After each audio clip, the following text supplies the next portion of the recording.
J'étais dans le déménagement de mon bureau. J'ai de la poussière partout.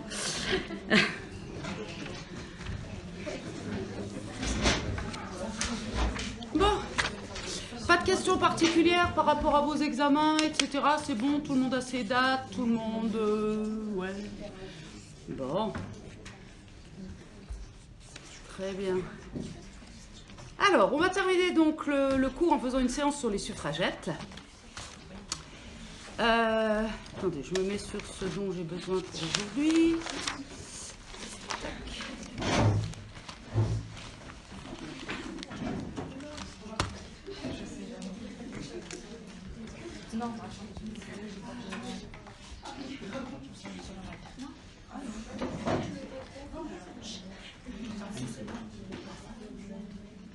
Voilà, donc ça sera notre dernière séance et notre conclusion sur le cours de cette année.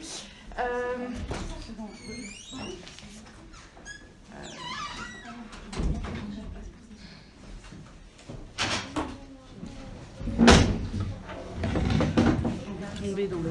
Je sais pas pourquoi il est plus court que les derniers.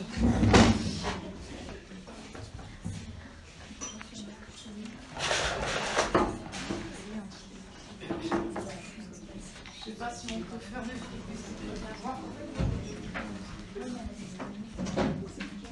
ça va comme ça? Ouais, c'est peut-être devant en fait. Ça va comme ça, vous voyez suffisamment? Bah, en même temps, on pourrait aussi ouvrir le rideau. Hein. Pas très utile. Vous pouvez ouvrir celui-là? Ça va vous faire une lumière. Sur le sapin.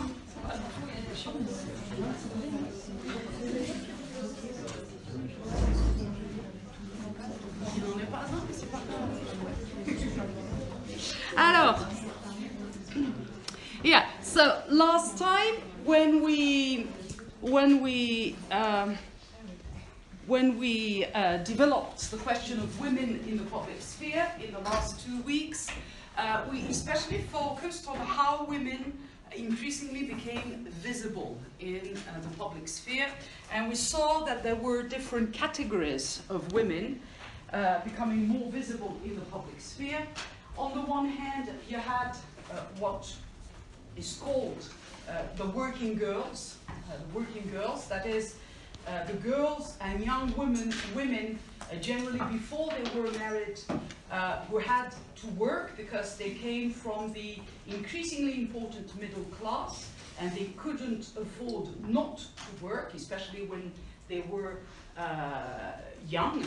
That is, when they left the home of their parents and were not married yet. So they had to work, and they started to invest, in a way, the public sphere, simply because they had to go to work. So if, for instance, they were shop attendants, or they were clerks, or they were secretaries, or they worked for I don't know, a magazine as secretaries, etc. They had to walk to work most of the time, or to take the omnibus to go to work, which explains why they became visible in the public sphere. And it was important to have such women being visible in the public sphere because they were considered to be respectable women. They just had to go outside because they had to work. And little by little, of course, this rendered the woman in the cityscape more respectable and less associated only with the figure of the prostitute. So this is why it is important that a whole class of women, especially young women, started to be seen in the public sphere at the time. So we've seen this group of the working girls. There was also the group of what you could call the shopping ladies. That is the ladies increasingly walking in the city streets or taking the omnibus to go to department stores or to go shopping.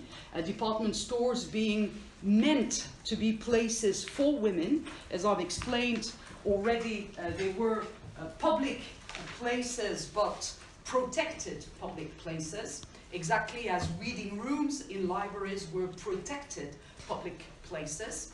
So the presence of shopping ladies from all different types of backgrounds, from the, let's say, the, maybe not the lower class, but yeah, also from the lower class, but especially the middle class and the upper class in the cityscape, also reinforced the visibility of women and the visibility of so-called respectable women.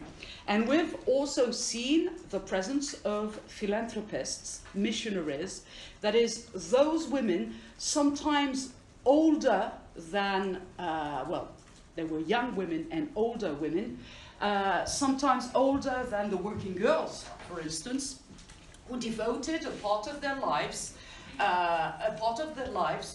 helping the poor, for instance, or acting as a missionary or a philanthropist for the Red Cross, or for all the charities that started to exist at the time to help the poor.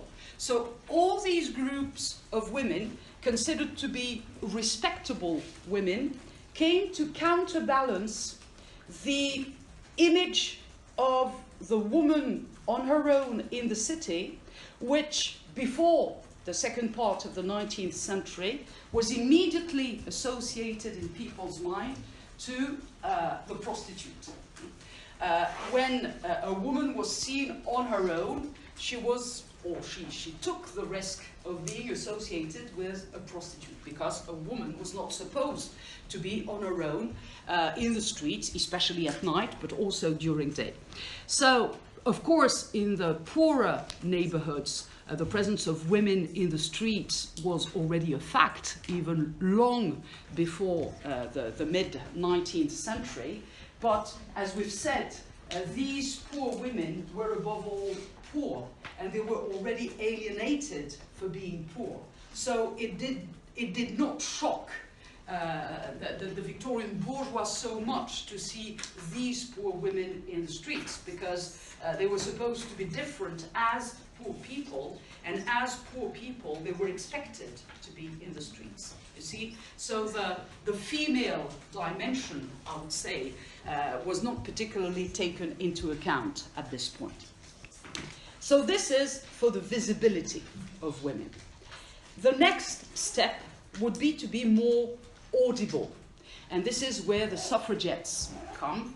That is, to me, the suffragettes movement, as I'm going to show it, and we'll first focus on a timeline of the suffragettes movement. I've taken a timeline from the British Library's website, which is quite, at the same time, quite detailed and quite compact to show you that it took about a century before the vote for women was passed by law.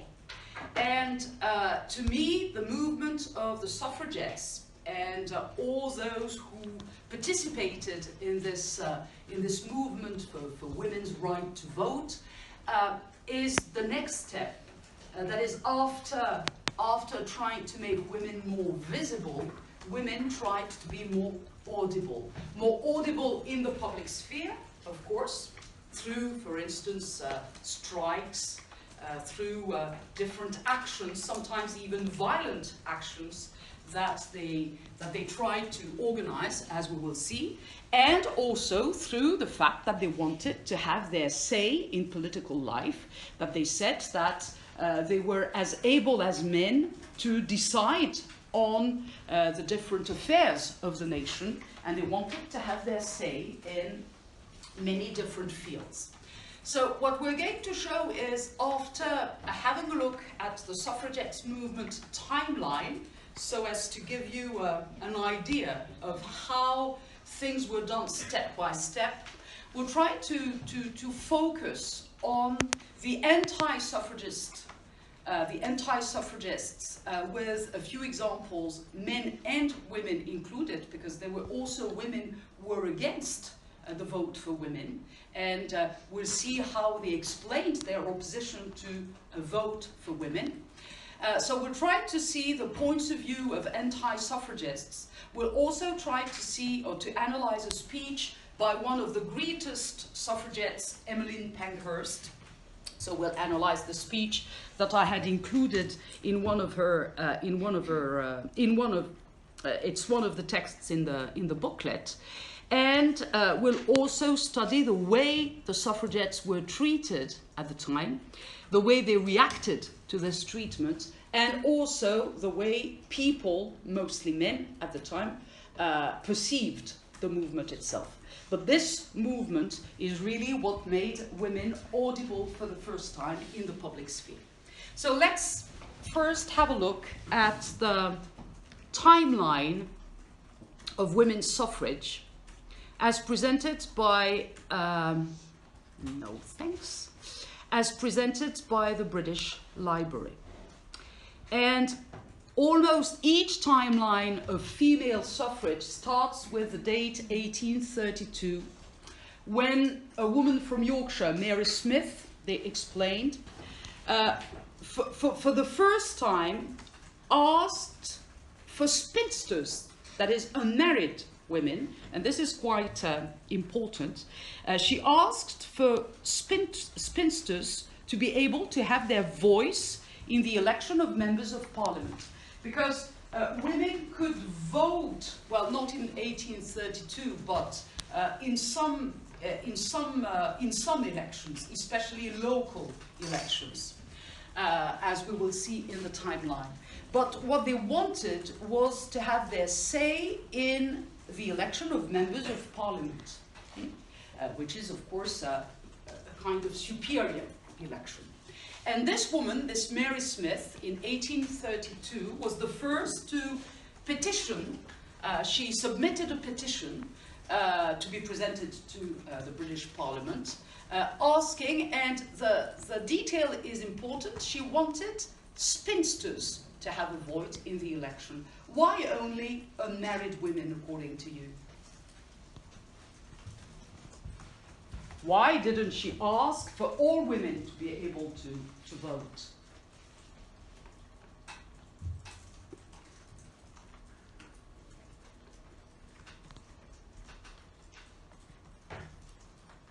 They can't be influenced by their husbands. No, that's not the reason. It's simply that at the time, when they got married, all women had to give their properties to their husband. That is, all that they possessed became their husband's possession, not their own possession. Which means that no married woman could be an owner of property.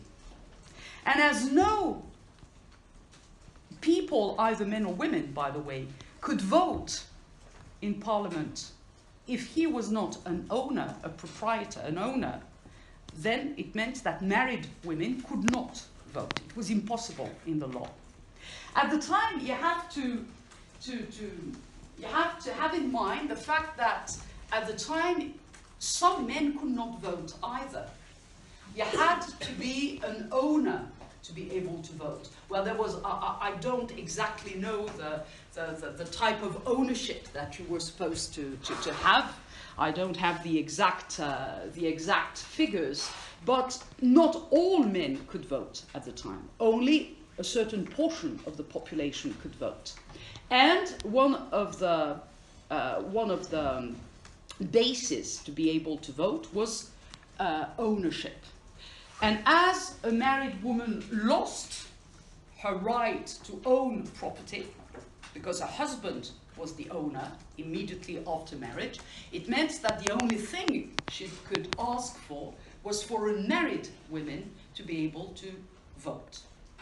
So this happened in 1832, and it would take almost a century for all men and women to be able to vote in 1928. 1928 is the date. So you see, it's almost a century long. It took almost a century, and the different steps of the walk towards women's suffrage is explained here. We're not going to read all the different steps, just the main ones. You see that between 1832 and 1866, nothing particularly relevant happened, which means that Mary Smith's petition was really something ahead of her time. The first men, and especially the first famous men to defend women's suffrage, came in about the second part of the century, especially with John Stuart Mill, the philosopher. And he was, you see that at the time, the petition that he submitted to Parliament to encourage them to allow women to be able to vote, and not all women, of course, but a part of women to be able to vote, had or included only 1,500 signatures, which is not a lot, obviously. So it was still the beginning of the idea of women's suffrage. An important date is this one, the creation, the foundation of the Manchester National Society for Women's Suffrage, which was particularly efficient in the fight for women's suffrage. And the Manchester one is particularly famous, but all around the country, such associations or such societies were born. Not in 1867, but in the decades following 1867. So many societies started, and it's the real start of the suffrage movement, the women's suffrage movement. It's really the late 1860s. So you see what John Stuart Mill asked for at the time. He wanted to grant suffrage to women who were property holders. So once again, it meant just unmarried women. And once they were married, as they lost their properties, then it meant that they would not or would no longer be able to vote. The first public meetings, including both men and women, of course, a majority of women, but also men, and someone like John Stuart Mill was very, well, he fought against slavery, and he also fought for the right for women to vote. So he was much involved in the movement. So it started in the late 1860s. It's only in 1870, and this is an important date, that married women were allowed to own their own property and money. So when I said property, I also meant money. It means that before 1870, when women got married, they lost their power over their own money. Not only their property, but also their money. This is why, until I think this was, well, it was the same in France, of course, and I think it was cancelled only in the 1960s or 1970s. No woman was supposed to be able to have to be able to sign a check. Well, nobody applied the rule, of course, in the 1960s in France, but by law it was something which was not possible, and it was cancelled only later. So 1960 is not so long ago. So the Married Women's Property Act gives married women the right to own their own property and money. And this is a very important event in the sense that it meant that if women were one day granted the right to vote, it meant that all women could be concerned, not only unmarried women. So it was a first step, if you want, even if suffrage was still not possible for women at the time. 1880, the Isle of Man grants female suffrage. I think that the first country to grant female suffrage was New Zealand. I can't remember exactly when, but New Zealand was the very first.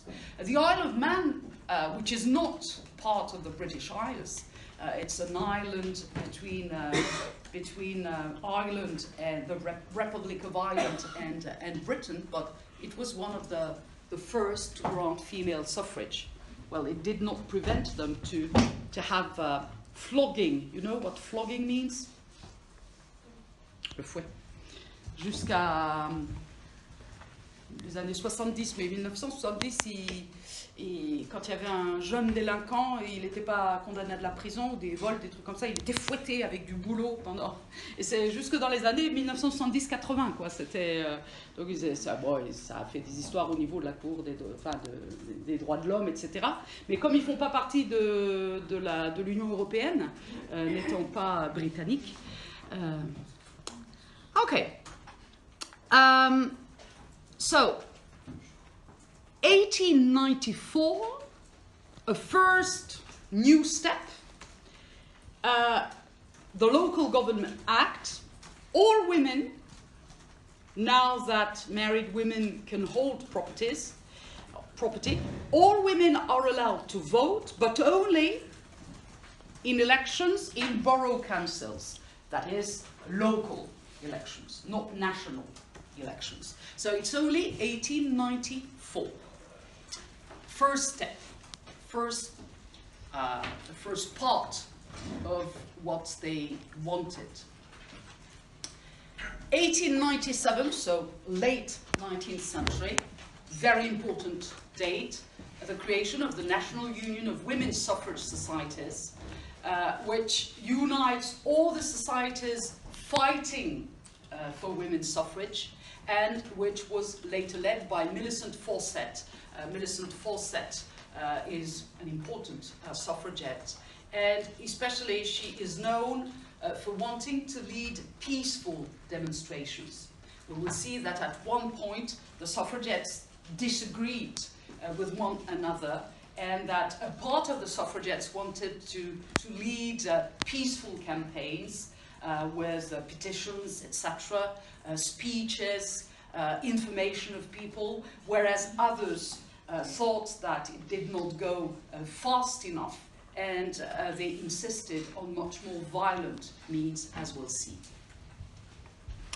So it's really at the turn of the century that the suffragettes movement started to gather momentum, and that the first real action, such as we remember today, started to be led.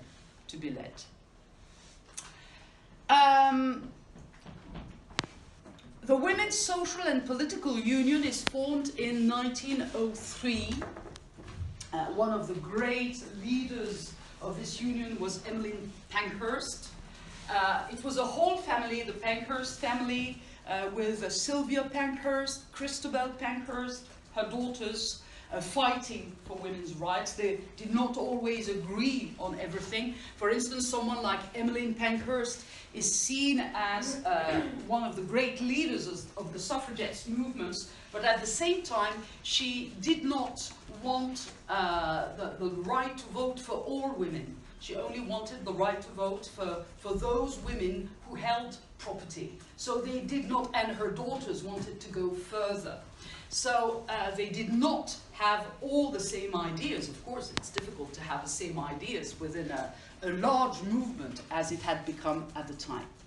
And it is at that point that the WSPU, the Women's Social and Political Union, adopted the motto, which is an important motto of the suffragettes' fight, deeds, not words, deeds, not words, which meant that they were fed up with delivering speeches, with, for instance, writing pamphlets, and they wanted actions, militant action.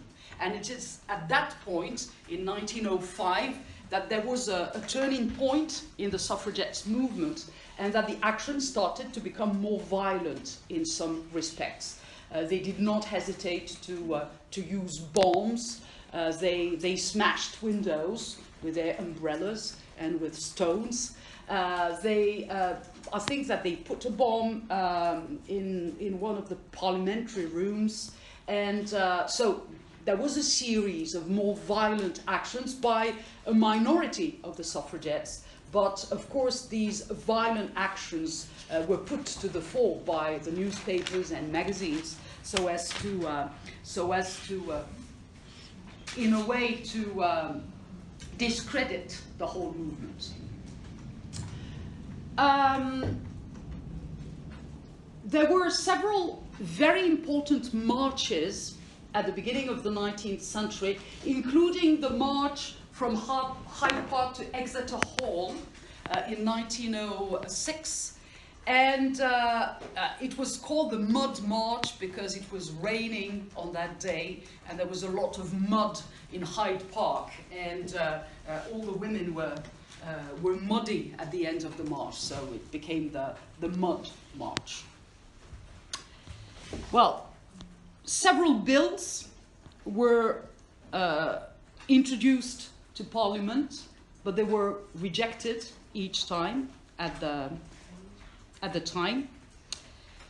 Another league, you see, was created in autumn 1907 because a part of the suffragettes decided to lead the original movement, the WSPU, and to join the newly formed Women's Freedom League, the Women's Freedom League. So they were, and even in the Pankhurst family, there was a kind of scission in the Pankhurst family at the time. So two great societies or leagues started to act in favor of women's vote from that time onwards. And in 1908, there was a kind of drawback in the sense that Herbert Henry Asquith became Prime Minister, and he was clearly against women's suffrage. And as he became Prime Minister, of course, it meant that the fight would be more difficult for them. The years 1908, 1909 were very important years in the suffragettes movement. Well, first, because more and more people attended the demonstrations. You see here, for instance, they quote this number, 250,000 people all around Britain, from all around Britain, who attended a rally in London for the suffragettes. This was a very violent rally with smashed windows, especially stones thrown at windows, and very violent also in the sense that some suffragettes, well, one of them was supposed to have committed suicide by throwing herself under a horse, a racing horse.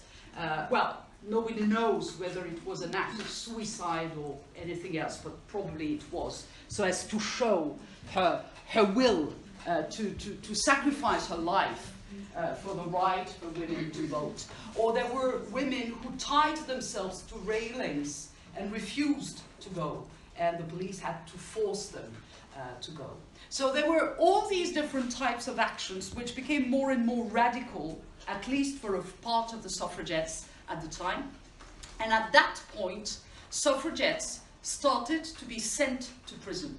That is, the attitude of the government until 1908, when there was no real violence, I would say, in these rallies, just women marching, sometimes with men, and asking for the right to vote. But from 1908, some actions were much more radical, and many suffragettes were arrested and sent to prison. And from then on started a kind of game, and the game was even given a name. It was called the cat and mouse game. And this game, in fact, was as follows. A suffragette was arrested. She was tried, generally very quickly, and she was sent to prison if she had done something violent, for instance, or if she had refused to obey the police. So she was sent to prison.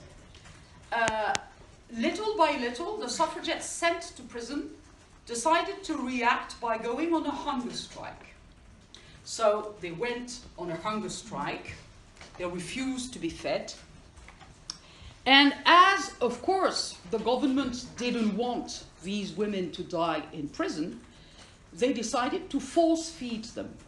And there was this absolutely terrible event of force feeding, which consisted in force feeding women in prison, but they refused to be fed, so they struggled. We'll see a picture representing these force feedings.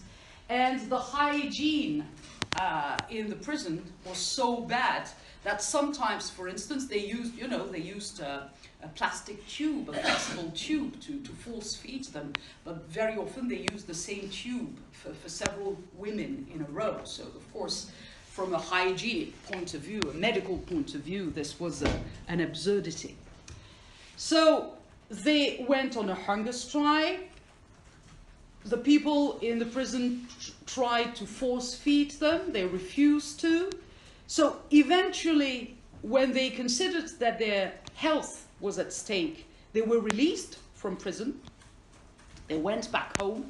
But they went back home only until they felt better, and then they were re-arrested and re-sent to prison, and they restarted a hunger strike, and they re-tried to force feed them, and they refused, and they still went on a hunger strike, etc., etc. So it was a kind of endless process.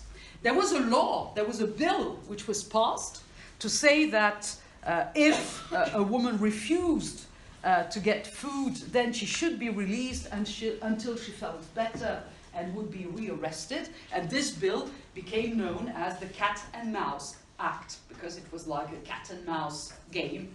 The mouse being the woman, I guess, and the cat being the government, and the mouse trying to escape the cat and then being rearrested by the cat, etc., etc. So there was much violence in the government's reaction to these women as well. So the first to have gone on a hunger strike was Marion Dunlop, but all main suffragettes went to prison. Someone like Emmeline Pankhurst went to prison, I think, 13 times. 13 times. So each time they went, and each time they repeated the same words. We want a vote. We want a vote. And that's all. They also imagined actions. For instance, there was the no vote, no census action. That is when there was a census. You understand what a census is? Un recensement. When there was a census, there must have been one in those years. I can't remember the exact date, but it doesn't matter. When there was a census, these suffragettes, well, not all of them, but some of them, sometime hid in the cupboards or hid, well, anywhere, so as not to be, if you want, so as not to appear in the census. Which meant that, of course, the figures of the census would be wrong, because many women had disappeared or had hidden during the census. So, and they said, if you do not want to grant me the right to vote, then we won't appear in the census. As we are nothing, we are considered nothing, so we don't want to be part of the census, to be, well, that made sense in a way. So they tried to organize such actions. Then, in the years between 1910 and 1918, some bills were introduced to Parliament. For instance, this one, the Conciliation Bill, which wanted to grant suffrage for 1 million women who owned property over the value of £10. So you see, it was just a part of women, which meant that most women at the time did not own property over the value of £10, and it failed to become law. So each time, as in Parliament, well, all the people were men, of course, it was very difficult to have these bills passed. And several times they were rejected again and again by Parliament. So this led to the Black Friday, what is called the Black Friday because it happened on Friday. And when women went to Parliament or marched on Parliament and the police arrested them, it was a very brutal, a very violent event at that time, with many women arrested, with many women abused, brutalized, and well, you have a map of the procession here. And this is remembered as Black Friday, a very important date in the fight of the suffragettes. So you see here an example of a woman who avoided the census by hiding in a cupboard for this one.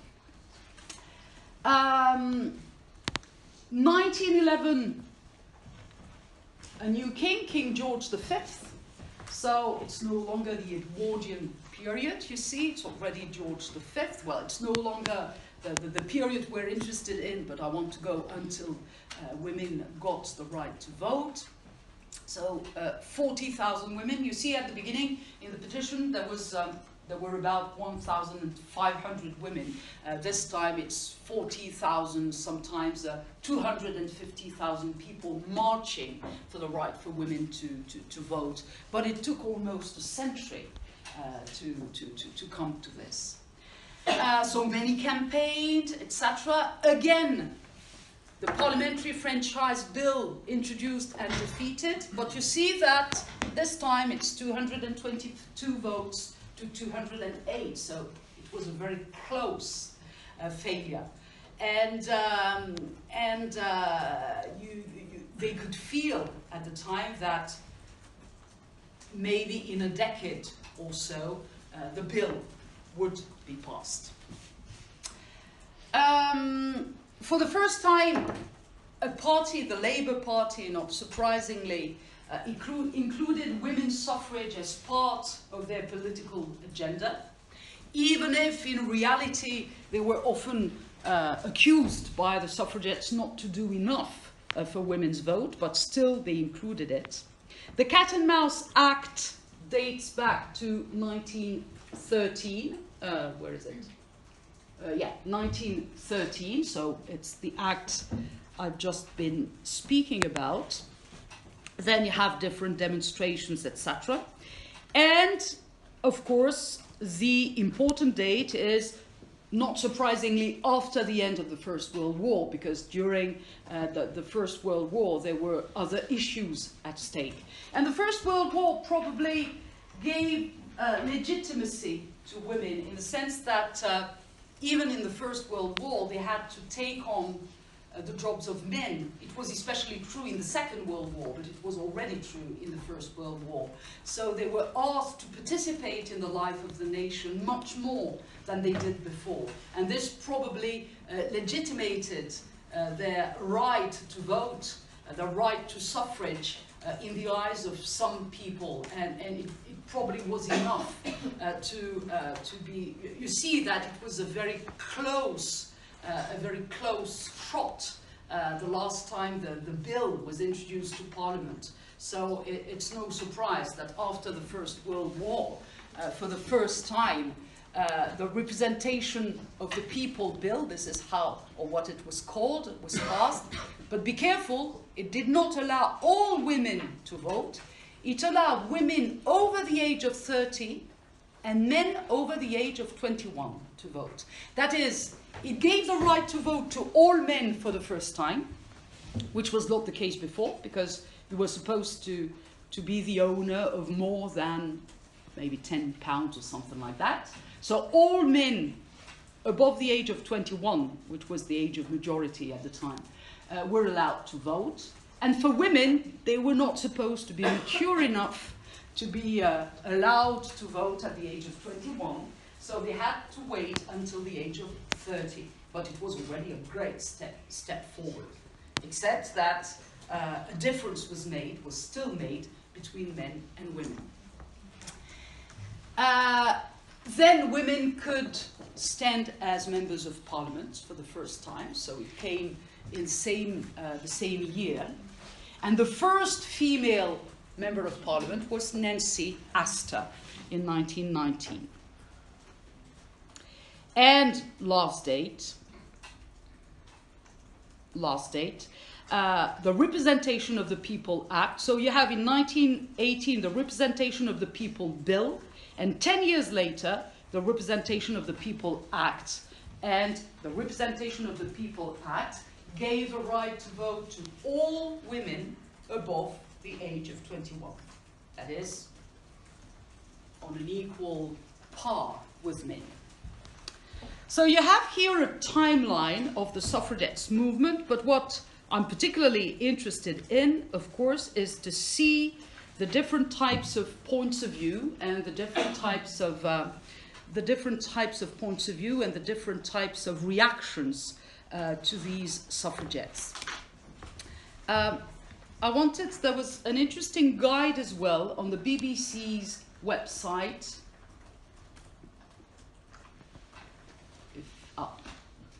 Oh yeah, it's no longer updated, but that's not the problem. And well, they recap their slogans. For instance, the deeds, not words. That is the moment in the year 1910, 1911, when women started to react more radically to the fact that they were considered second-class citizens, because this was the point. The poor were second-class citizens, according to the Victorians. The foreigners were generally considered second-class citizens, but also women at the time. So deeds, not words, was their slogan. But this is what is interesting here, why women needed the vote. And I think this recaps the situation of women very well. So in 1869, women who pay property can vote in local election. This is the first step that we've already studied, the right to vote in local elections. So 1869. 1878 only, women are allowed to graduate. You remember when I saw you one of Mitchell and Kenyon's films, we saw the first Birmingham graduates, I think, female graduates. So it's only in the very last part of the 19th century that women were allowed to graduate. That is, to go to university and be able to hold a degree. And you have several interesting dates as well. The first female doctor in 1859, the first female dentist in Scotland in 1895. So still the second part of the 19th century. 1881-82, married women can keep inherited property and wages. This is the date that we've already seen. And the age of consent raised to 16 in 1885. I think that before it was at 14. But, and this is what is particularly relevant here, women can't vote in general elections, as we've said, at the end of the 19th century. They can't stand as MPs. This was possible, made possible in 1918. Some universities still refused women graduates, especially the most prestigious ones, Oxford, Cambridge. It came only later. They were not supposed to be smart enough to graduate from Oxford and Cambridge. Women couldn't be police officers, lawyers, and jurors. That is, in the juries, and this was quite a problem, because it meant that in the juries, the popular juries in a trial, only men could decide on the fate of anybody, including women. So the representation, of course, was not fair. And there was still this problem. Men could divorce wives for adultery, but women had to prove adultery and cruelty to be able to get a divorce, which meant that it was very difficult for women to get a divorce. And it was mostly when the man wanted to divorce his wife that divorce was possible. And rape in marriage was not considered a crime. So all this was still to fight for, and many more at the time. Then they show a series of pictures. Well, it's always the same idea. That is, these cartoons were made by men most of the time, who reacted to the new type of women they could see in the public sphere, and had the impression that their world, the world they had always known, was turned upside down. So you see how here, when women vote, Percy, darling, will you marry me? Oh, really? You had better ask Mama, Miss Smith. So they try to invert the roles, and presenting as completely ridiculous the fact that a woman should propose to a man instead of the opposite. And here, of course, the woman representing the suffragette is absolutely ugly, absolutely ugly. She's smoking a pipe, as if all women allowed to vote would suddenly smoke the pipe. And you see the husband seems to be very weak and very submissive. And of course, instead, they have even changed the saying, an Englishman's home is his castle, which has become an English woman's home is her castle. So this is an example among many. They also show some of the marches that were organized at the time, either for women's suffrage or against women's suffrage sometimes. Here you see, I think it's Emmeline Pankhurst being arrested by the police, and with and very often yeah, it's Emmeline Pankhurst.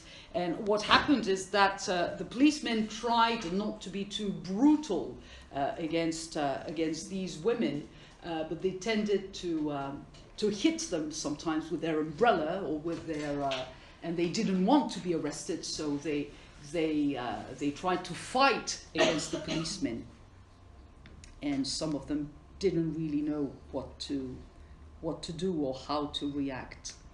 Well, typically you have women trying to persuade a man that women's suffrage is right, and here again you have scenes when women were arrested. This is the cat and mouse act illustrated. You see the government being, I hate cats, being represented by the cat and the woman. Yeah, I'm afraid of cats. And the woman being represented by, I know it's ridiculous, but I'm afraid of cats, so don't laugh, please don't laugh. Well, some of you are afraid of mice, and I'm not afraid of mice. Of spiders, I'm not afraid of spiders, but I'm afraid of cats. So here you see you have the law-abiding suffragettes as opposed to those who fought against the police. Then you have different militant suffragettes. Well, I'm sorry, because there were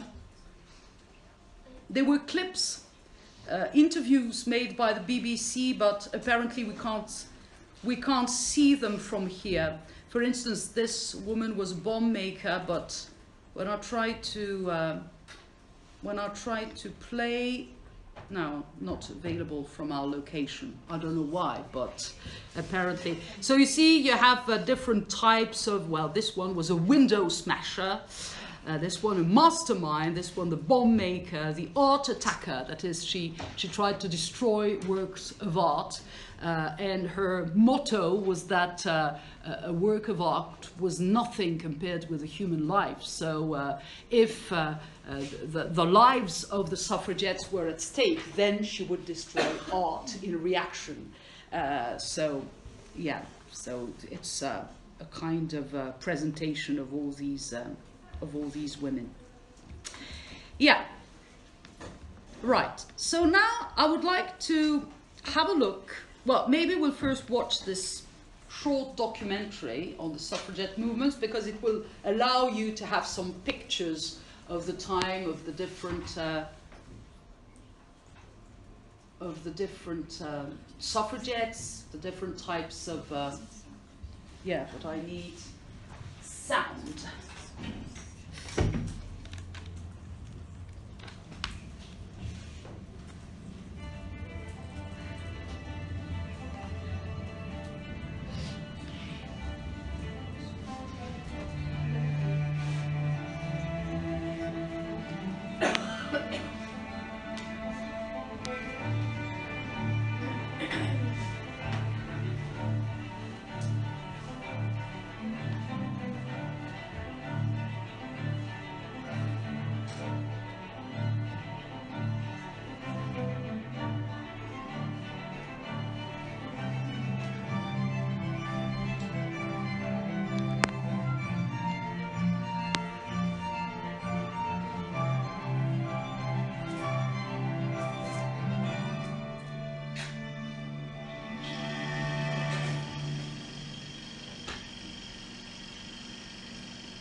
The suffragettes were a group of women who were campaigning for the vote.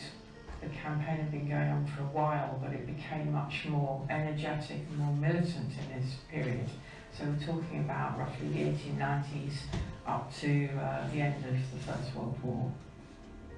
Some of the main characters you may have heard of are the Pankhursts, so Emmeline, who was known as Mrs. Pankhurst, and her daughters Sylvia and Christabel. There was also Flora Drummond, who we see in the films, who was known as the General. She dressed in a uniform and was rather, forthright. The way the campaign of the suffragettes was organised, they would go out and make more noise. This is what Emmeline Pankhurst had asked them to do. This was the strategy. So anywhere where 3 or more people were gathered together, somebody would pop up and go, "Votes for women." As soon as cinema begins to happen, and we have to remember that by this time maybe 20 million people are going to the cinema every week, this became a very good way of being visible. Same as getting into newspaper photographs or pictures. Getting in front of the cameras was really a key thing. So the suffragettes would invite the newsreel cameramen, who might not otherwise be sympathetic, and they would invite them to occupy the best positions, say it's a big demonstration, so that they were seen in a good light. So you would get a lovely sweeping shot of the huge numbers of people attending a demonstration, so you could see that this was a very popularly supported thing. The favourite one of mine is from a film called Mass Meeting of Suffragettes. There they are in Trafalgar Square, And they have this fantastic posters where they've gone and petitioned all over the country, and there is a poster from each of the towns that will say 3,976 men in Smethwick say they support votes for women. And this is a very strong message, because it means that this is not a battle of the sexes, this is about power and Parliament not giving the vote to ordinary people. One incident that's captured on camera, really unusual, very unusual to capture a real event in front of the cameras at this time. A tragic event, which is Emily Davison being hit by a horse on Derby Day in 1913. The reason she was there was the strategy of the suffragettes again to be seen in front of the camera. So she stood on a corner knowing the cameras were there, and she went out and stood in front of the horses as they came round the bend, and we see this in the film. She's struck, we see this happen,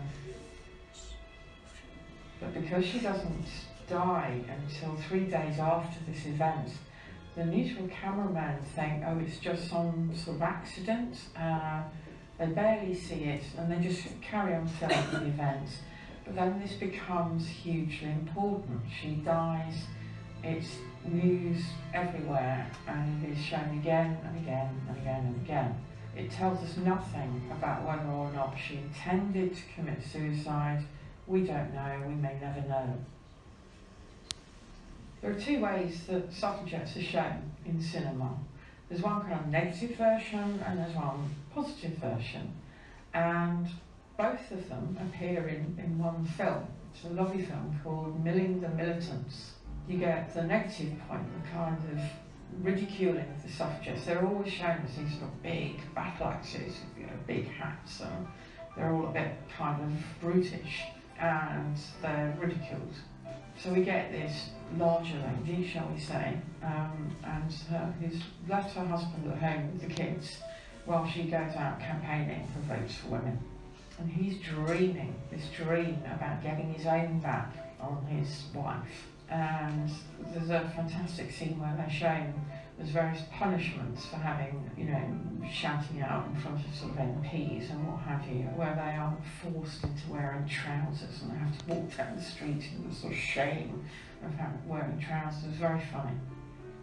And then the sort of positive side is that actually he then wakes up when she arrives back and she throws a bucket of water in his face. So she wins in the end. These are not victims.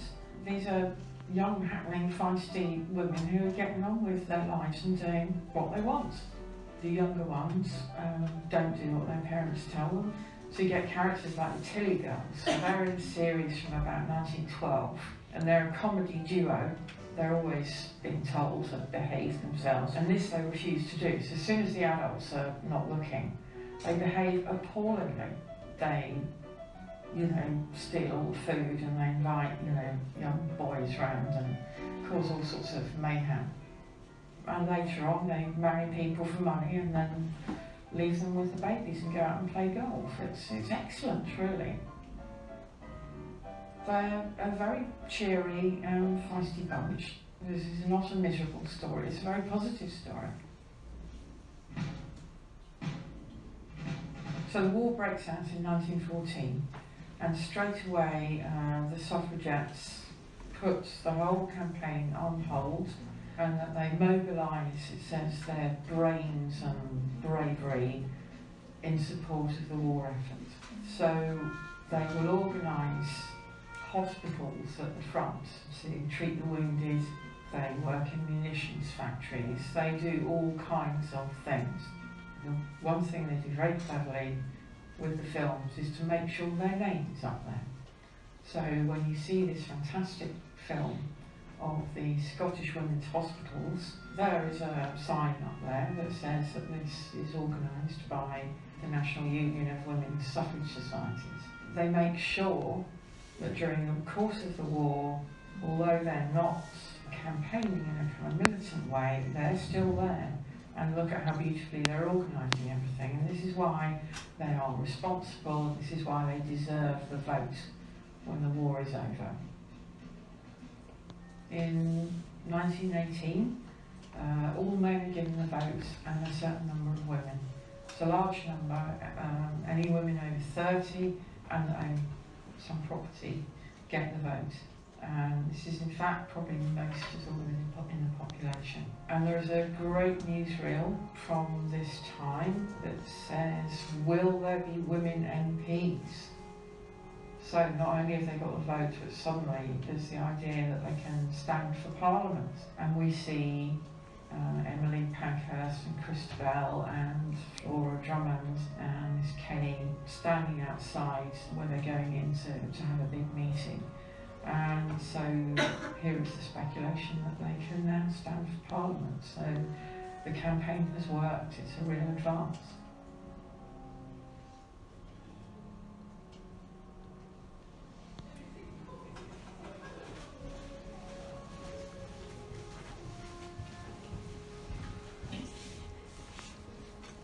So you see the two, I think, the two main,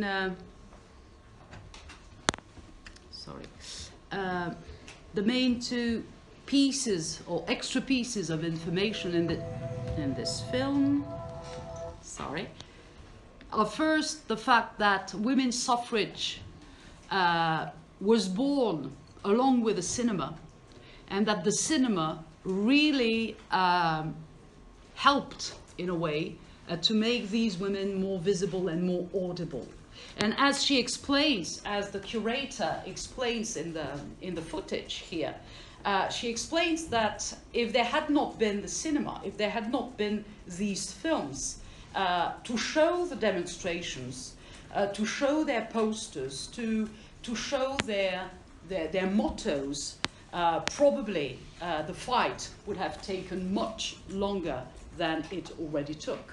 So the cinema, film in general, was essential in the movement towards women's suffrage. This is an important detail. And the second point is about the role of these suffragettes during the First World War. They tried to show to the world, that is, they used their fight completely differently. They did not fight for the right to vote any longer, but they showed that they were able to take responsibilities, to take the responsibilities where men were fighting. And because they had shown this, and once again, thanks to cinema, partly, thanks to films, thanks to films, they could be shown in responsibility. And it is not surprising then that after the First World War, at the end of the First World War, the bill was eventually passed, and that most of them, women over 30 and owning property above £10, could be allowed to vote. Right? Now, before focusing on one of Emmeline Pankhurst's speeches, because I would like you to read the type of prose that the suffragettes wrote, I'd like first to focus on two anti-suffragists. The first one is a man, Lord Curzon. He was a conservative politician, and he wrote a text on the 15 good reasons not to allow women to vote. This was in the early 20th century. And we're going to scan the 15 good reasons. So you see the...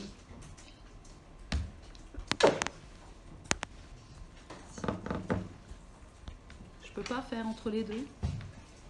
Pourquoi je peux pas faire entre les deux? Vous voyez? Ah ben oui, à l'écran ça va. So, 15 good reasons against the grant of female suffrage. So he was a conservative politician.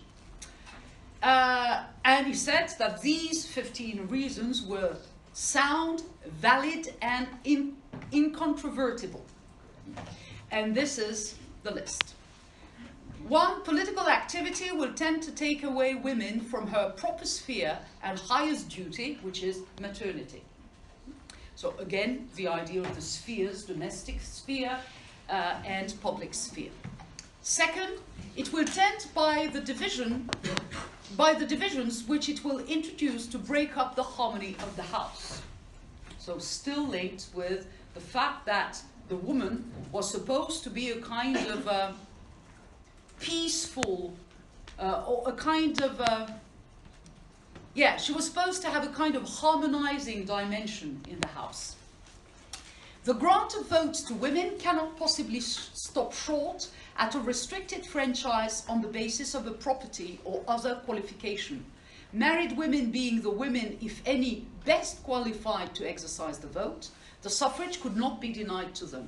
Its extension to them would pave the way to adult suffrage. There is no permanent or practicable halting stage before. Donc la peur, ici, que tout le monde puisse voter, y compris les personnes qui n'ont pas de propriété, etc. Donc c'était la peur que, là c'est la peur de qui? C'est pas des femmes, c'est la peur du peuple. Et c'est ce qu'elle dit d'ailleurs dans le reportage.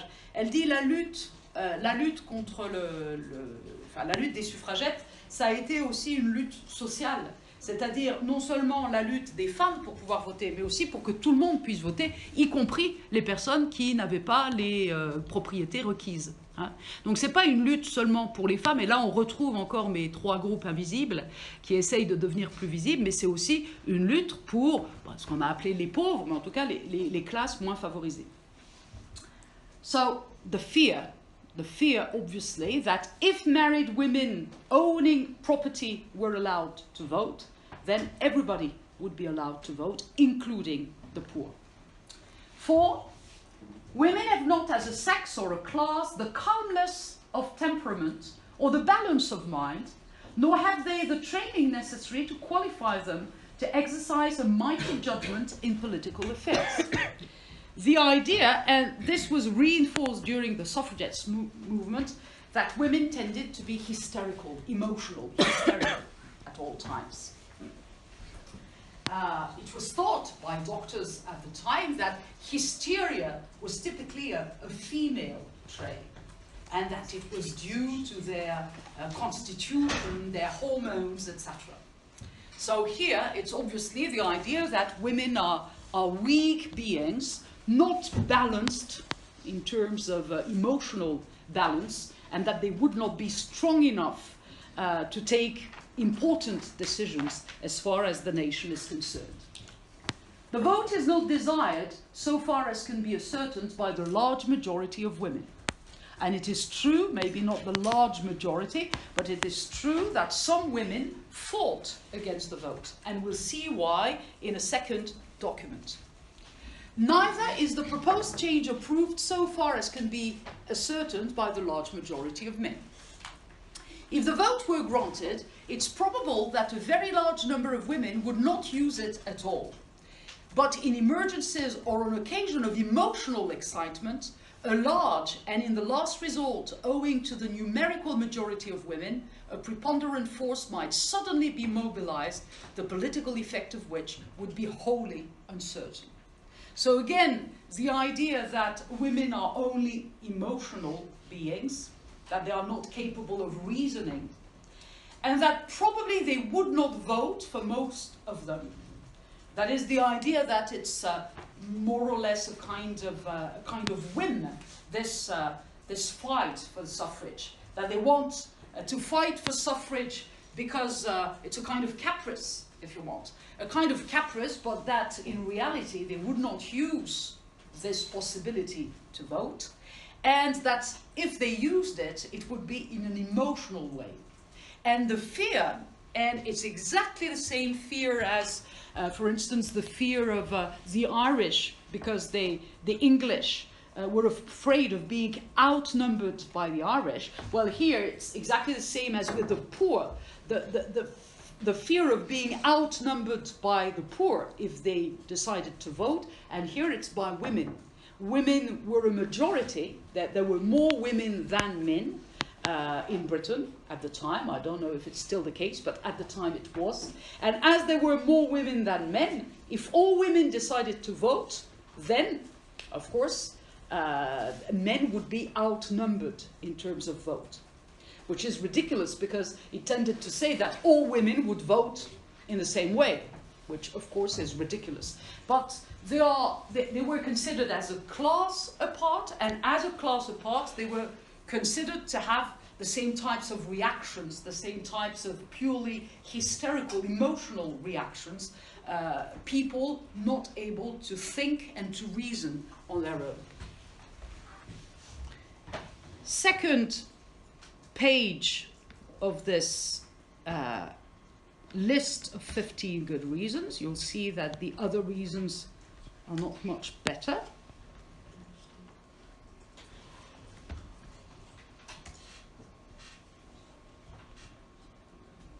Ah, c'est bizarre, il n'est pas comme tout à l'heure cette fois. Bref.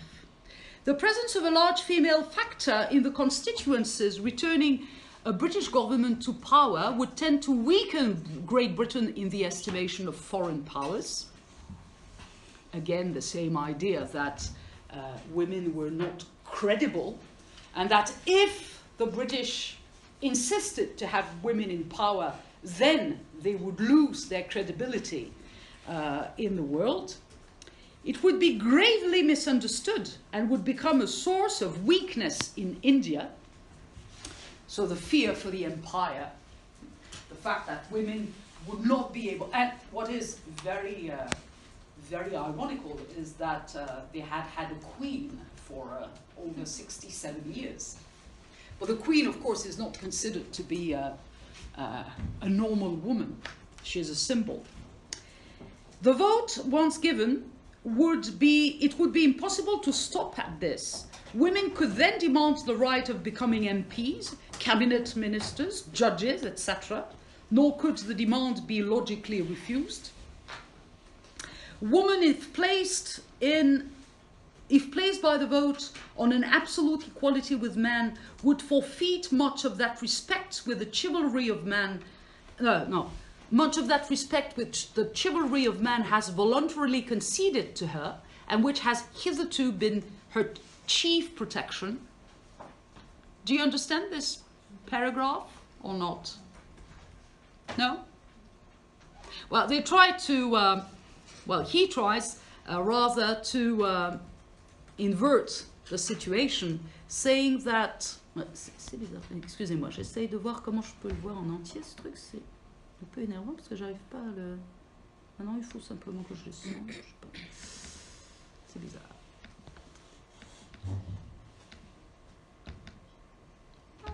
L'autre, j'avais pas fait comme ça.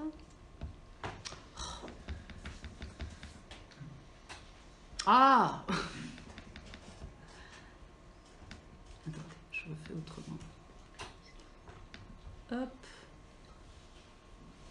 Ah, parce qu'il y en a un qui est en HTML et l'autre en JPG. Je pense que c'est pour ça. Mais on doit pouvoir le...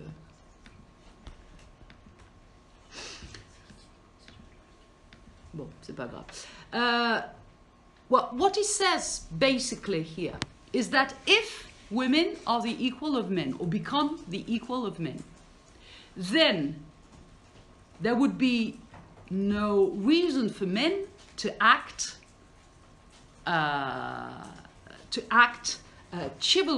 chivalrously towards women. See? This is the idea. Now that they are the equal of men, or if they are the equal of men, chivalry would mean nothing because they are the equals. Chivalry was only possible in his mind. Chivalry was only possible, the fact that men tried to protect women, etc., etc., was only possible because they were considered weaker, inferior, etc. So once they become the equals of men, then chivalry will no longer exist. And if chivalry no longer exists, then women are in danger. Because men will express their most bestial instincts. Well, this is the idea. This is the idea. This is what he tries to show. So he tries to frighten women about the dangers of being the equals of men. Because if they are the equals of men, they will have to fight on their own against them. And I would have liked to see... this way. The vote is not required for the removal of hardships or disabilities from which woman is now known to suffer. Where any such exist, they can equally well be removed or alleviated by a legislature elected by men. Là, je suis pas sûre de comprendre. Je sais pas ce que c'est que les disabilities from which woman is now known to suffer. Là, je suis pas sûre de comprendre celui-là, je l'avais pas trop compris. Those persons ought not to make laws who cannot join in enforcing them. Women cannot become soldiers, sailors or policemen or take an active part in the maintenance of law and order. They are incapacitated from discharging the ultimate obligations of citizenship. So, this is why they can't vote, according to him. The intellectual emancipation of women is proceeding and will continue to do so without the enjoyment of the political franchise. There is no necessary connection between the two. That is, it's already a kind of step forward to him, at least, saying that it's normal that women should be more educated than they were before, but it's not a necessity that they should have the vote. So he tried to separate the two claims, the claims for more education, equality, etc., and the claims for the suffrage. And finally, no precedent exists for giving women as a class an active share in the government of a great country or empire, and it is not for Great Britain, whose stake is the greatest, and in whose case the results of failure would be the most tremendous, to make the experiment. It would not indeed be an experiment, since if the suffrage were once granted, it could never be cancelled or withdrawn. So the fear of seeing women taking decisions in matters dealing with the nation and especially the empire. Women were not supposed to be up to the task, and this is what he repeats here. But this type of discourse was also conveyed by someone like Mrs. Humphrey Ward, who was at the head of the women's movement against suffrage. And yeah, I think it's here. Yeah, no, yeah. This is the document that she wrote, and the document that she and her movement wrote, and in which she explains why, according to her, women should not be granted the right to vote. And this is a woman's point of view this time. While desiring the fullest possible development of the powers, energies and education of women, so again, exactly like Lord Curzon, they make an allowance for this part of the fight. That is, they consider that a woman should be allowed to develop, to have more power, to be more visible, to be more audible, to be more educated. They do not deny this, but we believe that their work for the state and their responsibilities to it must always differ essentially from those of men, and that therefore their share in the working of the state machinery should be different from that assigned to men.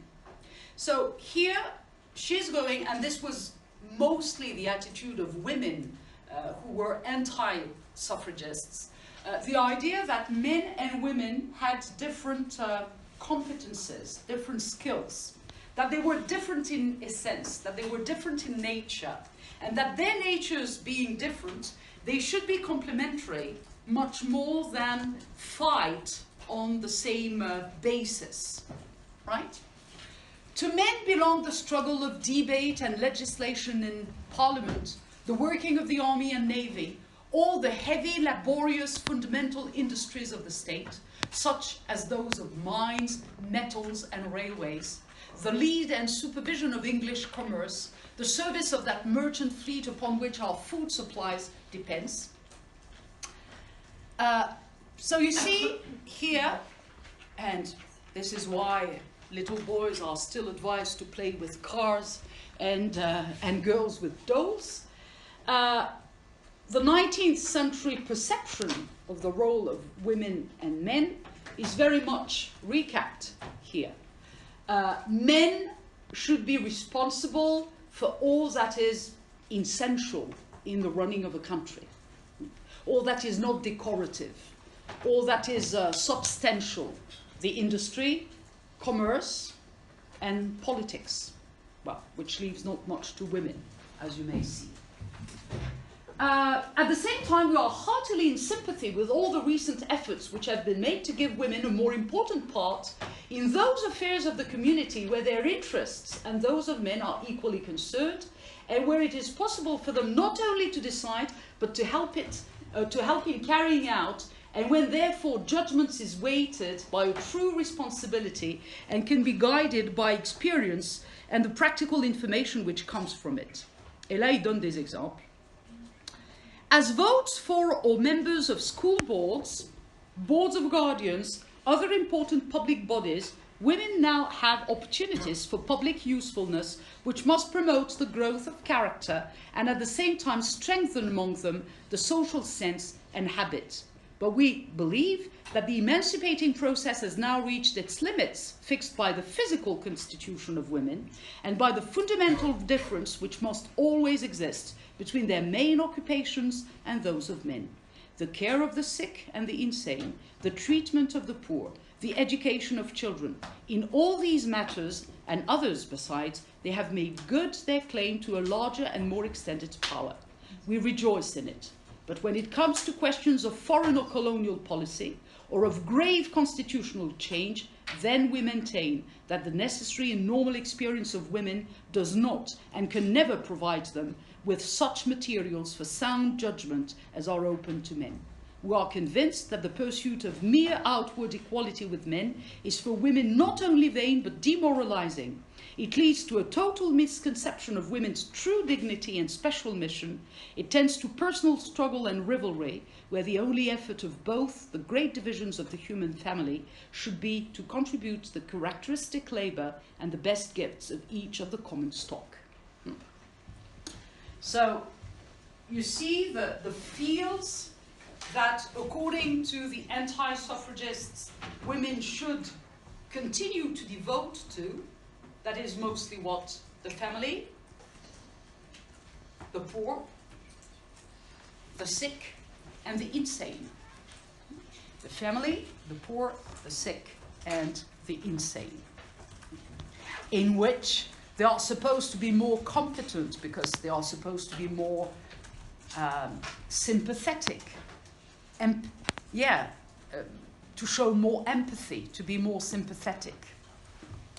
So again, a very essentializing vision of men and women with the idea, and this is how they were educated to be, with the idea that all women showed empathy and were interested in the problems of the poor, of the sick, and of the family, and that all men were interested in much grander missions, such as running the state, running the colonies, deciding on major legislative changes, etc., etc.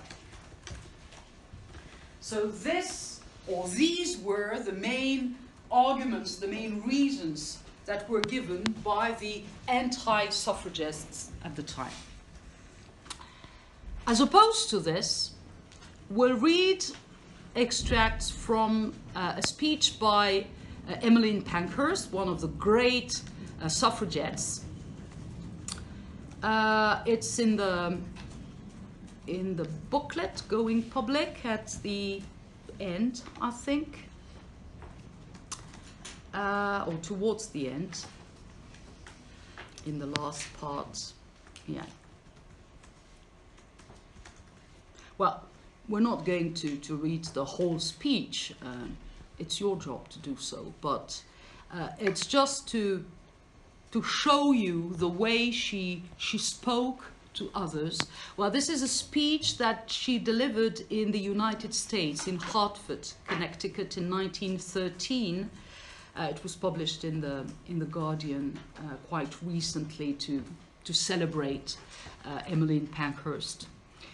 And she went to the United States with a view to converting the Americans to her arguments. And look at the way she speaks, it's especially her rhetoric, which I think is interesting here. I'm here as a soldier who has temporarily left the field of battle in order to explain, it seems strange, it should have to be explained, what civil war is like when civil war is waged by women. I'm not only here as a soldier temporarily absent from the field at battle. I am here, and that I think is the strangest part of my coming, I'm here as a person who, according to the law courts of my country, it has been decided, is of no value to the community at all. And I'm adjudged because of my life to be a dangerous person under sentence of penal servitude in a convict prison. I think she had just gone on a hunger strike and was released and then escaped to America for a few days before being rearrested in Great Britain. So you see the rhetoric here, the imagery that she uses is particularly striking with image of war. It's a civil war that she's waging, or that women suffragettes are waging, a civil war at home in Britain. She has escaped the civil war for a while so as to speak to other nations about the fight that they were leading at the time, and she considers herself to be a soldier. It's one of the first words that she uses. I'm here as a soldier who has temporarily left the field of battle in order to explain, etc. So the notion of war, the imagery of war, the image of the soldier, the image of a revolution, it's not at all difficult if revolutionary come to you from Russia, etc.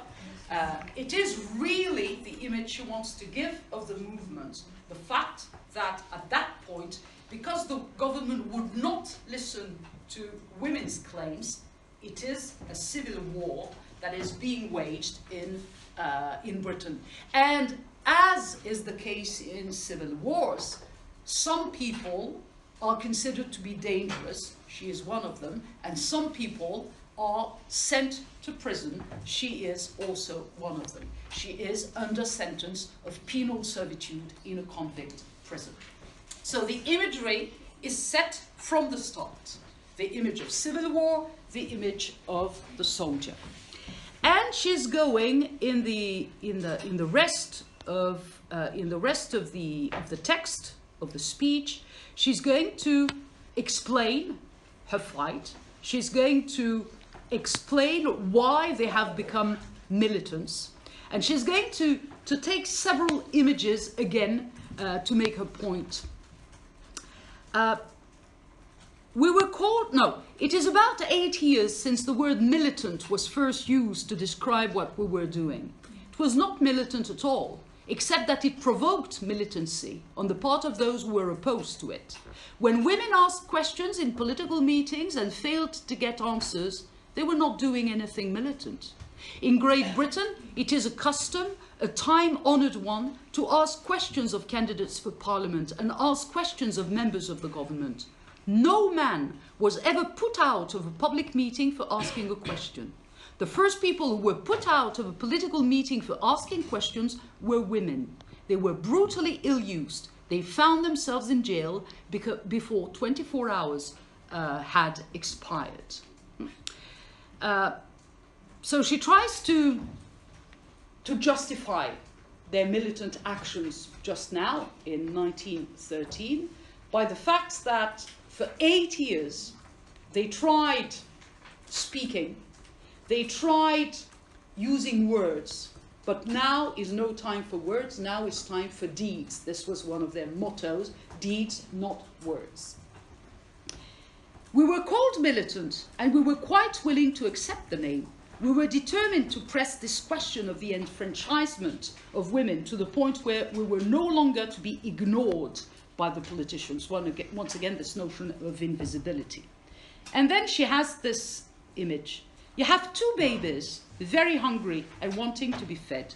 One baby is a patient baby and waits indefinitely until its mother is ready to feed it. The other baby is an impatient baby and cries lustily, screams and kicks and makes everybody unpleasant until it's fed. Well, we know perfectly well which baby is attended to first. That is the whole history of politics. You have to make more noise than anybody else. You have to make yourself more obtrusive than anybody else. You have to fill all the papers more than anybody else.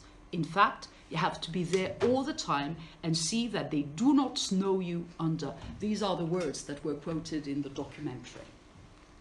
So the image of the baby represents very well what they wanted to do in these demonstrations. They wanted to make noise. This is why they were considered to be hysterical.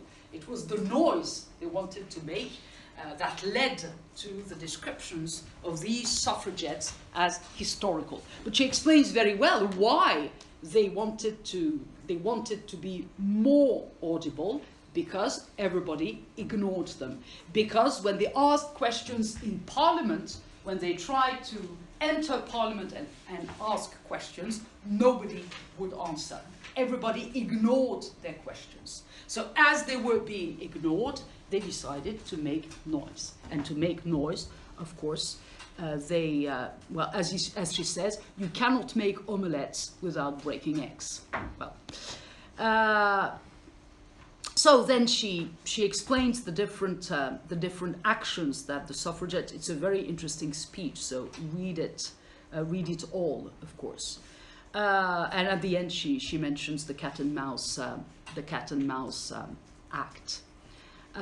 And look at the parallelism she makes with the emancipation of the black man, the Negro, as she says, because at the time this was the term used. The emancipation of the black man and the emancipation of women. And very often the two fights are put in parallel.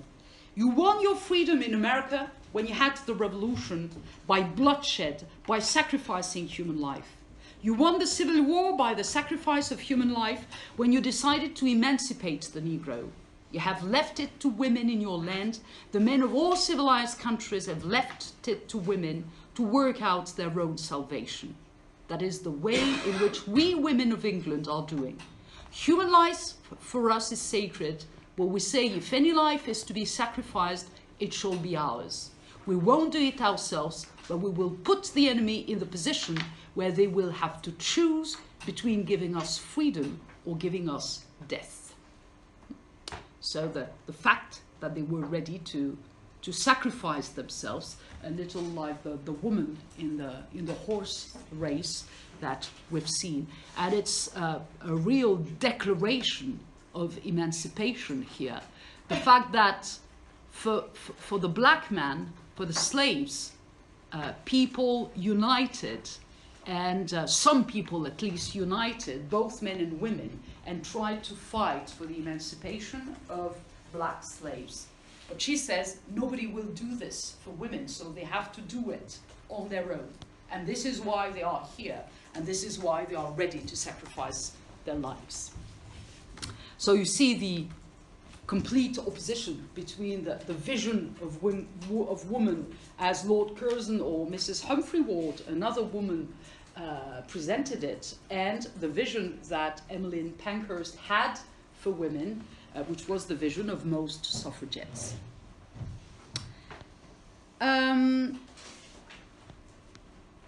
Yeah, it's just for the pictures.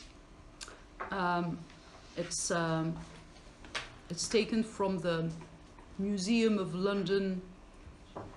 It's an exhibition from the Museum of London. I just wanted to show you. Yeah, well, this is typically, I'm happy to accept the cookies.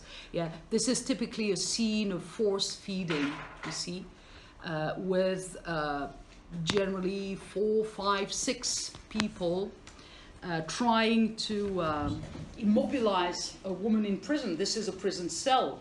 And you see sometimes other women helping the authorities to immobilize the woman.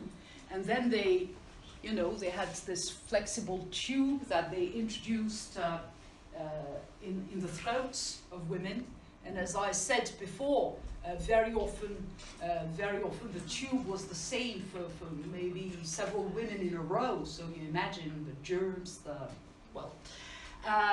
so there were, well, some of them died, by the way, and not directly, but in the end.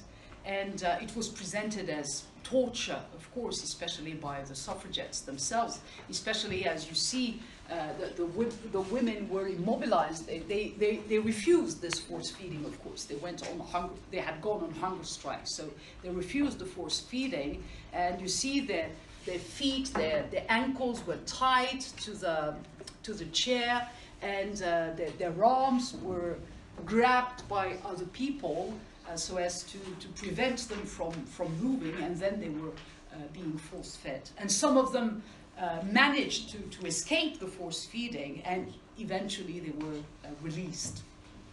So, of course, this was not a particularly good image of the government that was given at the time, and many people, and you had many testimonies about forcible feeding, prisoners' testimony especially, which little by little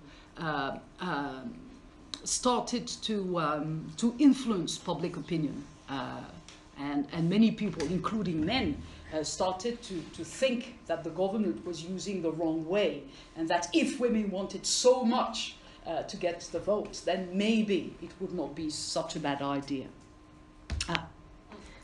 Cat again. And it's very realistic, I don't know. Yeah, so to conclude on this, I'd like to now to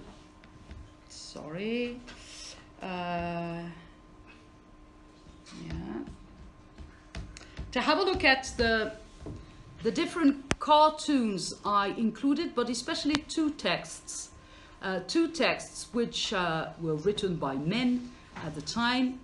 Well, it's again the political treatment of prisoners, with also doctors explaining how or how much it was impossible to treat people like this. So doctors started to give testimonies.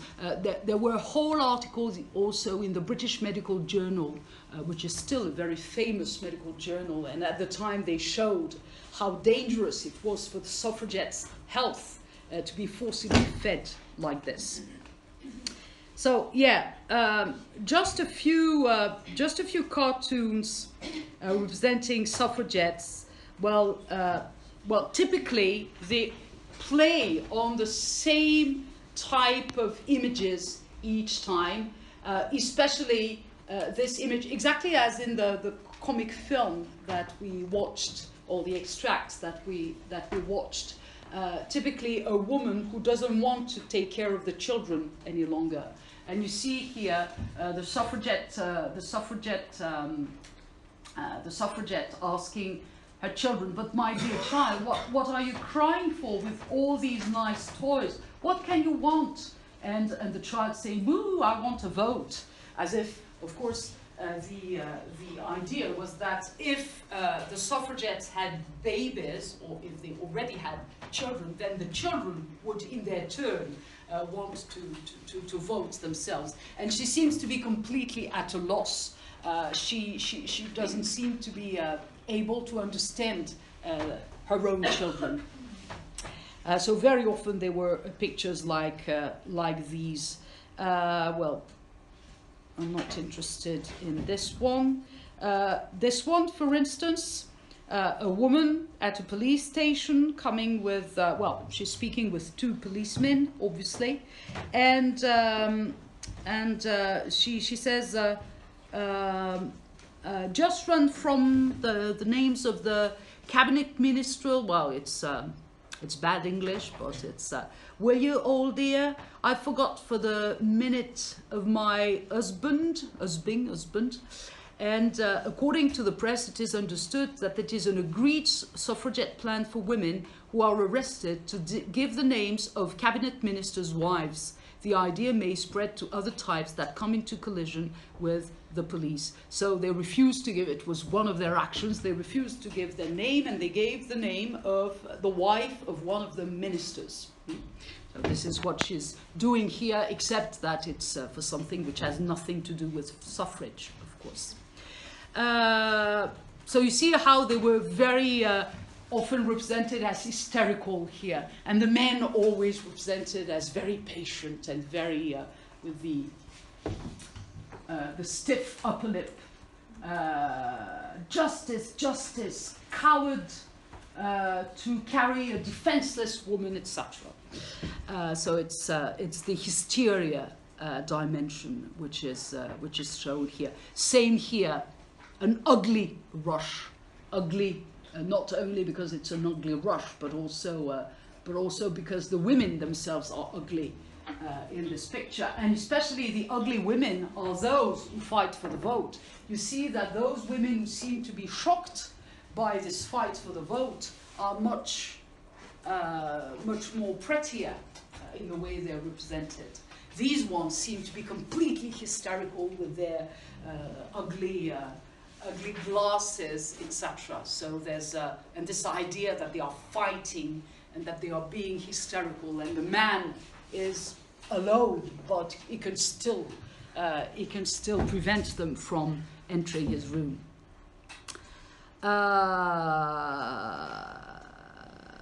Well, yes, that's a suffragette trying to train herself not to go on a hunger strike. So she has a meal, and you see again how she's represented. Yeah.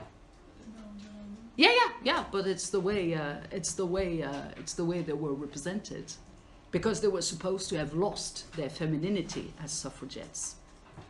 And there were also quite many representations of the suffragettes as the Halley comet. The Halley comet came in 1910 or something like that, so it had been announced several years before, and they imagined that the suffragettes represented a kind of comet that was going to destroy the Earth. Well, here it's especially Big Ben, I guess, that is meant to be destroyed, and they called it the Perilette, instead of the comet, the Perilette. And here you have the suffragette again. She's a complete mess. Her house is a complete mess. That is the very opposite of what a woman and her house were supposed to be. And she seems to be at a loss because she's no longer able to light a fire for her tea kettle.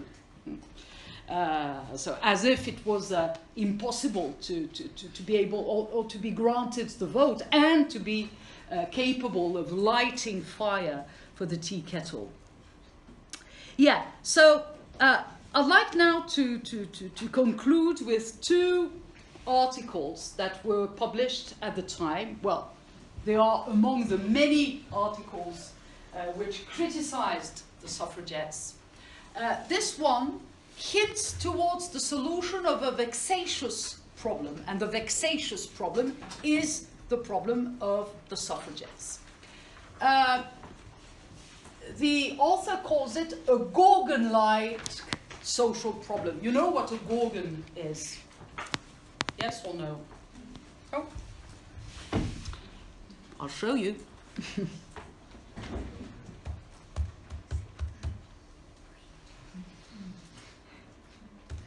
Je sais pas s'il y a deux N, moi je dirais pas, mais ah oui, c'est ce qui me semblait. Voilà, c'est ça les Gorgones. Des créatures fantastiques malfaisantes dont le regard a le pouvoir de pétrifier. Vous savez qu'ils pétrifient. Quand on les regarde, elles se... Enfin, nous, on se pétrifie. Donc, par exemple, les Gorgones, c'est ça, quoi. Voilà. Hein? Yeah. And this is exactly how the suffragettes were represented. That is ugly,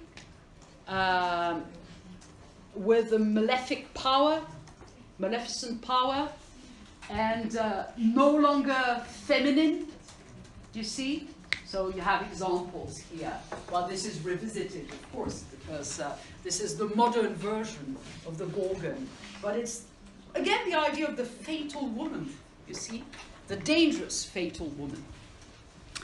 So yes, the Gorgon-like problem, he says. So let's read some parts from this text. Well, it's not very easily readable on the screen. It should be okay. yeah, I looked for evidence to men of light and leading, and to that level of common sense of which the British people are wont to vaunt themselves. I have looked in vain. So he explains what he has read about the problem and the type of action that could be taken about this.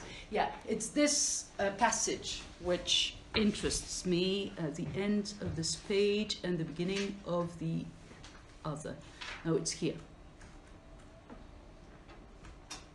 Yeah. Sur l'ordi, je le vois strictement.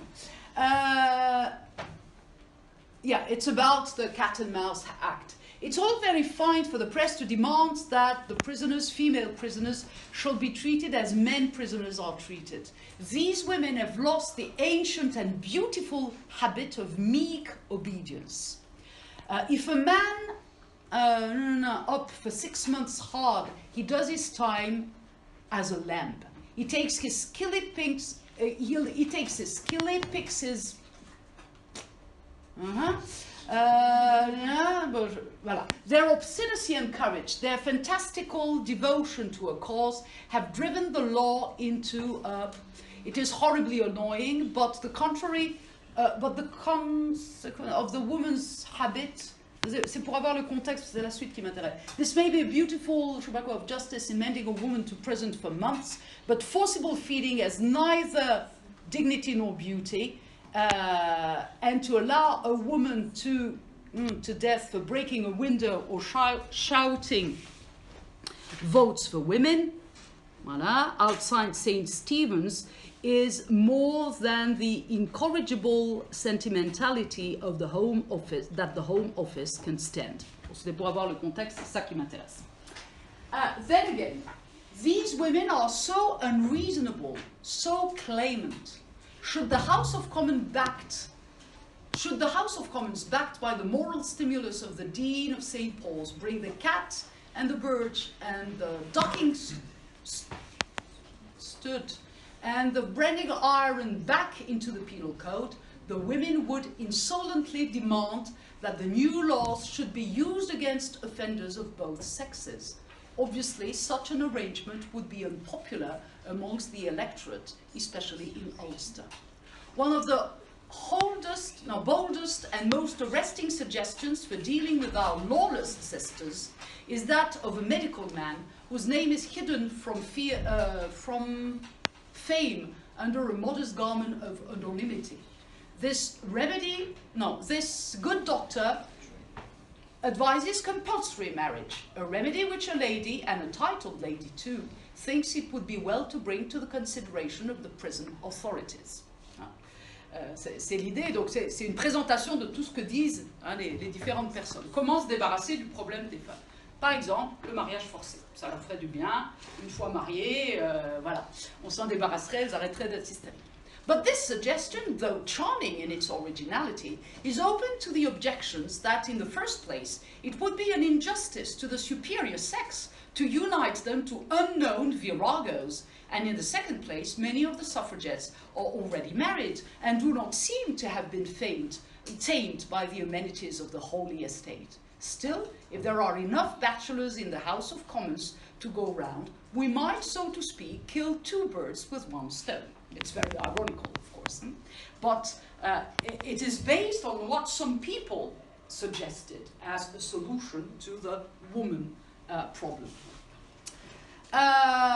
So it's from his reading of the press that he is saying all this. And his conclusion is, the conclusion of this very ironical article is, decapitation has another great advantage. By cutting off the heads of our suffragettes, we should reduce them at one blow to an intellectual equality with the male electorate, to whom we owe the most feeble, cowardly, and disingenuous government that ever misruled this ridiculous nation. Cut off the women's heads, my countrymen. Cut off their heads while there is yet time. Don't flog them, nor brand them, or they will be wanting to do the same to you, to us. Cut off their heads and get rid of their rebellious brains and silence their exasperatingly logical tongues.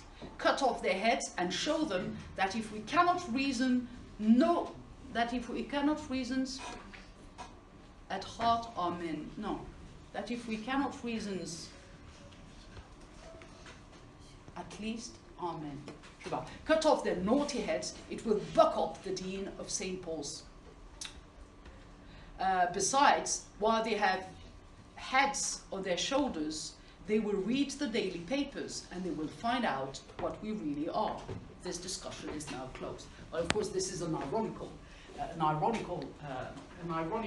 article, which is rather in favor of women, obviously, because it's so exaggerated that obviously it is to mock the men who refuse female suffrage, but at the same time it's quite representative of the type of discourse that some men had at the time, and that he recapitulates in this type of very ironical and exaggerated article.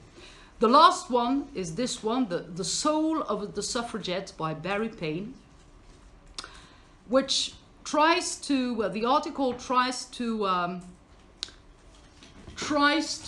capture what the essence of a suffragette is.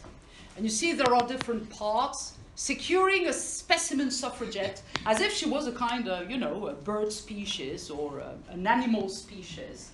And the idea is to trap one of them, secure a specimen, and once you have a specimen, you try to analyze the specimen as a scientist would do, as a scientist would do with an animal.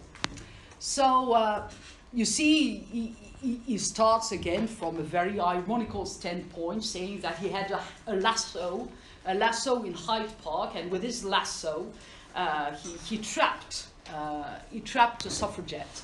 And once he had the suffragette, he started speaking with her so as to try to read her mind. She's really represented as someone so different from other women that it's difficult to read her mind.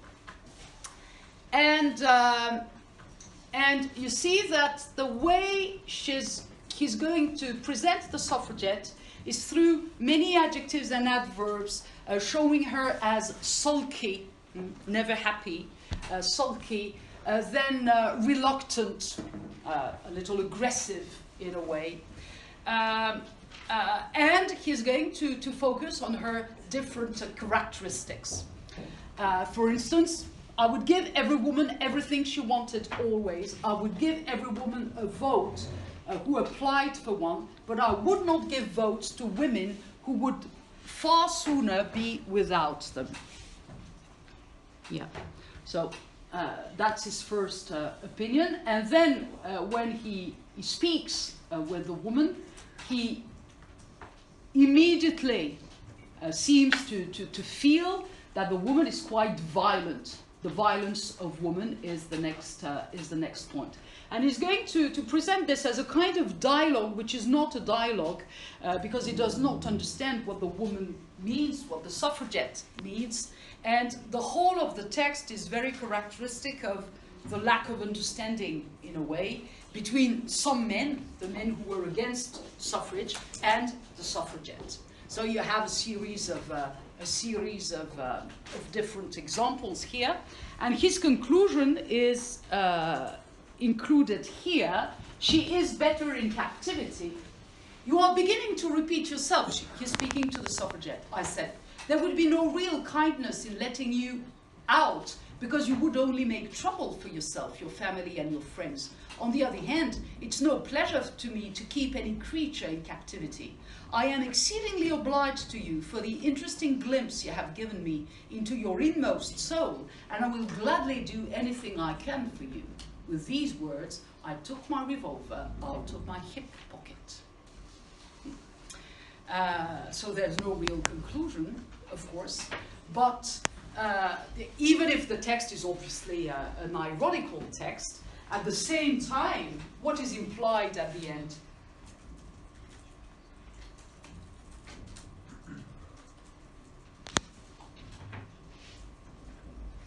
He has made this woman a prisoner, And he says that it would be, he doesn't like the idea of making people prisoners, but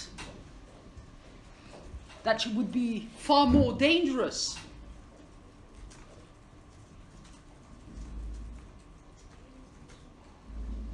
if she were made free.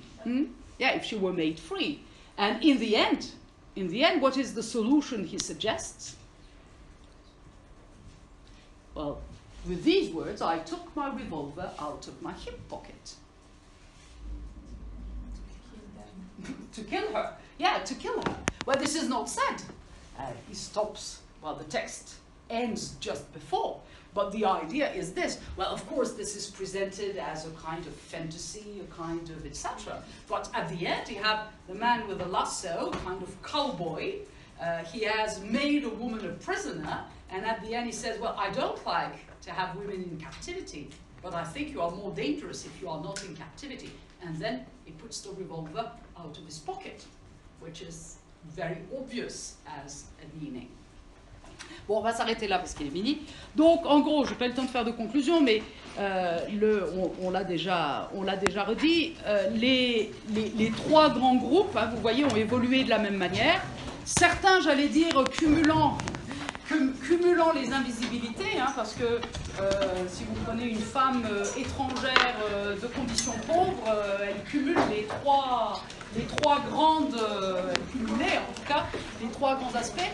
Ce qui est intéressant, je crois, c'est de voir que ces raisonnements de othering, hein, je n'ai pas le mot français qui me vient, mais cette façon de mettre à part certaines catégories sont des raisonnements qui malheureusement ont encore des échos aujourd'hui. Et les réactions par rapport, que ce soit par rapport aux étrangers, que ce soit par rapport aux pauvres, que ce soit par rapport aux femmes, qu'on peut encore entendre aujourd'hui et qu'on va souvent indiquer comme étant du discours de haine, elles ont leurs origines dans ce discours de l'époque victorienne et de l'époque édouardienne. Même si beaucoup de choses ont évolué, heureusement, il reste encore beaucoup à faire de ce point de vue. Voilà, bonnes vacances, j'allais dire.